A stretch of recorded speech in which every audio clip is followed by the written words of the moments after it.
ഉണ്ണികൃഷ്ണൻ പോറ്റി 2007 പടിപൂജ book ചെയ്തു കൊടുത്തിരുന്നു. 2017 ഫെബ്രുവരിയിൽ പൂജ നടത്താനാണ് രസീത് നൽകിയത്. ഭാഷ അറിയാതെ വിഷമിച്ച് തന്നെ തന്ത്രിയുടെ മുറിയിൽ നിന്ന് ഇറങ്ങി വന്ന ഉണ്ണികൃഷ്ണൻ പോറ്റി സഹായിച്ചു എന്നാണ് ഗോവർദ്ധൻ നൽകിയിരിക്കുന്ന മൊഴി. ബിനിൽ വിവരങ്ങളുമായി നമുക്കൊപ്പം ചേരുന്നുണ്ട്. ബിനിൽ, കൂടുതൽ തെളിവുകൾ ഉണ്ണികൃഷ്ണൻ പോറ്റി എത്രത്തോളം സജീവ സാന്നിധ്യമായിരുന്നു സന്നിധാനത്ത്, ചിത്രങ്ങൾ അതിന് പിന്നാലെ ഇപ്പോൾ പടിപൂജ ബുക്ക് ചെയ്തു കൊടുത്തതിന്റെ ഗോവർദ്ധന്റെ മൊഴിയൊക്കെ നമ്മുടെ മുന്നിലേക്ക് വരികയാണ്.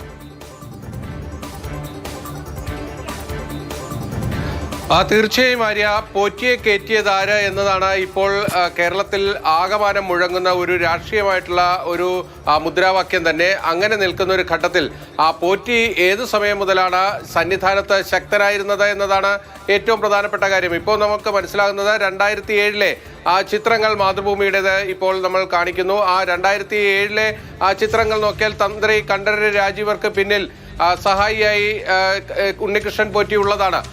അതുപോലെ തന്നെ ഈ 2007 മുതൽ ഉണ്ണികൃഷ്ണൻ പോറ്റി സന്നിധാനത്ത് ഒരു ശക്തനായിരുന്നു എന്നതിന്റെ കൂടുതൽ തെളിവുകളാണ് പുറത്തേക്ക് വരുന്നത്.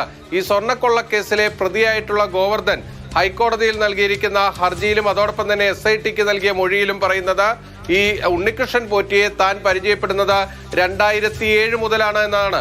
2007 ഒക്ടോബർ മാസം 19-ാം തീയതിയാണ് ഗോവർദ്ധൻ ശബരിമല സന്നിധാനത്ത് എത്തുന്നത്.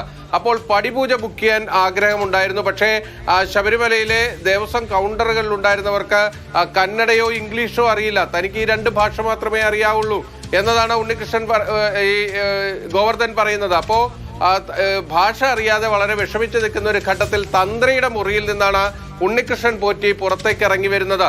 സഹായിക്കാമെന്ന് ഉണ്ണികൃഷ്ണൻ പോറ്റി പറയുന്നു. അങ്ങനെ ഉണ്ണികൃഷ്ണൻ പോറ്റിയുമായി 2007 ഒക്ടോബർ മാസം 19-ാം തീയതി തുടങ്ങുന്ന ആ ബന്ധം, അന്ന് തന്നെ ഉണ്ണികൃഷ്ണൻ പോറ്റി ഈ പടിപൂജ ബുക്ക് ചെയ്തു കൊടുത്തു.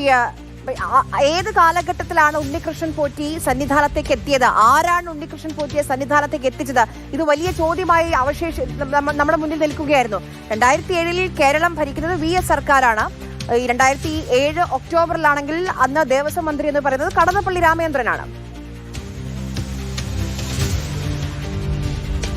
തീർച്ചയായും ഇതിൽ ഏറ്റവും പ്രധാനപ്പെട്ട കാര്യം എന്ന് വെച്ചാൽ അവിടെ വെച്ച് തന്ത്രിയുടെ മുറിയിൽ നിന്ന് ഇറങ്ങി വന്ന ഉണ്ണികൃഷ്ണൻ പോറ്റി സഹായിച്ചു എന്നതാണ് ഇപ്പോൾ ഗോവർദ്ധൻ പറയുന്നത്. അപ്പോൾ ഈ കാലഘട്ടമൊക്കെ ഏതാണ്ട് വെളിവായി വരികയാണ്. ഏത് കാലഘട്ടത്തിലാണ് ഉണ്ണികൃഷ്ണൻ പോറ്റി ശബരിമലയിൽ ഉണ്ടായിരുന്നത് എന്നത് വ്യക്തമാണ്. അതായത് 2007 എന്ന് പറയുന്നത് ഇടതുപക്ഷ സർക്കാർ ഭരിച്ചിരുന്ന കാലം തന്നെയാണ്. 2006 മുതൽ VS അച്യുതാനന്ദനായിരുന്നു കേരളത്തിന്റെ മുഖ്യമന്ത്രി. അതിൽ നമ്മൾ ശ്രദ്ധിക്കേണ്ട ഒരു കാര്യം വെച്ചാൽ 2007 ആരുടെ പരികർമ്മിയായി ഈ ഉണ്ണികൃഷ്ണൻ പോറ്റി സന്നിധാനത്ത് എത്തി എന്നത് തന്നെയാണ് ചിത്രങ്ങൾ വ്യക്തമാക്കുന്നത്. തന്ത്രിക്ക് പിന്നിൽ ഒരു സഹായിയായി ഉണ്ണികൃഷ്ണൻ പോറ്റി ഉള്ളതാണ്. അവിടെ മറ്റൊരു കാര്യം കൂടി, ഈ ഗോവർദ്ധന്റെ വാക്കുകൾ നമ്മൾ ശ്രദ്ധിക്കുമ്പോൾ തന്ത്രിയുടെ മുറിയിൽ നിന്ന് ഇറങ്ങി വന്ന ഉണ്ണികൃഷ്ണൻ പോറ്റി എന്നതാണ് ഈ ഗോവർദ്ധനും പറയുന്നത്. നമ്മൾ മറ്റൊരു പ്രധാനപ്പെട്ട കാര്യം എന്നത് 2017 10 വർഷങ്ങൾക്ക് ശേഷമുള്ള ഒരു പടിപൂജയാണ് ഗോവർദ്ധന് ഈ ഉണ്ണികൃഷ്ണൻ പോറ്റി ഇടപെട്ട് ബുക്ക് ചെയ്ത് കൊടുക്കുന്നത്. അതിന്റെ റെസീറ്റ് അടക്കമുള്ള കാര്യങ്ങൾ SITക്ക് ഈ ഗോവർദ്ധൻ കൈമാറുകയും ചെയ്തിട്ടുണ്ട്. ആ റെസീറ്റിന്റെ പകർപ്പാണ് നമ്മളിപ്പോൾ കാണിച്ചുകൊണ്ടിരിക്കുന്നത്. 2007 മുതൽ ശബരിമലയിലെ തന്റെ പോയിന്റ് ഓഫ് കോണ്ടാക്റ്റായി ഉണ്ണികൃഷ്ണൻ പോറ്റി മാറി എന്നുകൂടി ഗോവർദ്ധൻ പറയുന്നുണ്ട്. ഈ കേസിലെ പ്രതിയാണ് ഗോവർദ്ധൻ. അപ്പോൾ 2007 മുതൽ ഈ ഗോവർദ്ധനുമായി ബന്ധപ്പെട്ട എല്ലാ കാര്യങ്ങളും ഈ ശബരിമലയിൽ നടത്തിയിരുന്നത് ഉണ്ണികൃഷ്ണൻ പോറ്റി വഴിയാണ്. അവിടെ വഴിപാടുകൾ ബുക്ക് ചെയ്തിരുന്നത്, ദർശനം നടത്തിയിരുന്നത്, അവിടെ എല്ലാ കാര്യങ്ങളും ചെയ്തിരുന്നത് ഈ ഉണ്ണികൃഷ്ണൻ പോറ്റി വഴിയാണ് എന്നാ പറയുന്നത്.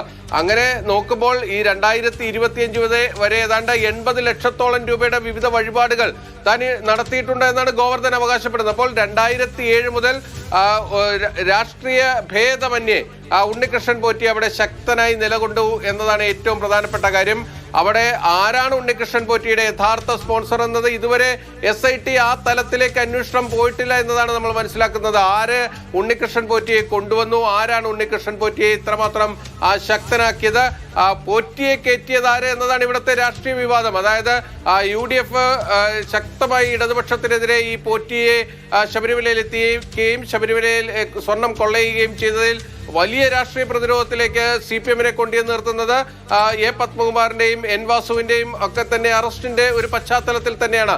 അവർക്ക് പോറ്റിയുമായിട്ടുള്ള ബന്ധമാണ്. അപ്പോൾ ആ ഒരു ഘട്ടത്തിൽ LDF ഉന്നയിക്കുന്ന ആരോപണം സോണിയാഗാന്ധിയുമായിട്ടുള്ള പോറ്റിയുടെ കൂടിക്കാഴ്ചയുമായി ബന്ധപ്പെട്ട കാര്യങ്ങളാണ്.